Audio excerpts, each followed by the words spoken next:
Maharashtra superfast news Marathi मध्ये आपले स्वागत आहे। चला तर मग बातम्या पाहू। माझा रिपोर्ट त्याने लवकर घेतला नाही।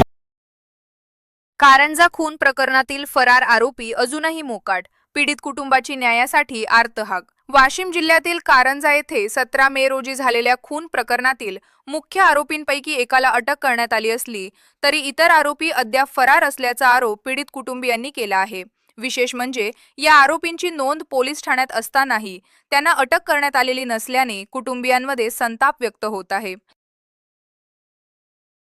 8:15 वाजता इथं 8:15 वाजता बसून ठेवलं, ते मागून आले, त्याचा रिपोर्ट आधी घेतला, माझा रिपोर्ट 4:30 वाजता तेवढ्या दरम्यान घेतलेला आहे। आमच्या जीवाला धोका आहे आमच्या। हे लोक काही हे करून नाही राहिले, कमी जास्ती झाले तर जिम्मेदार तुम्ही राहसान।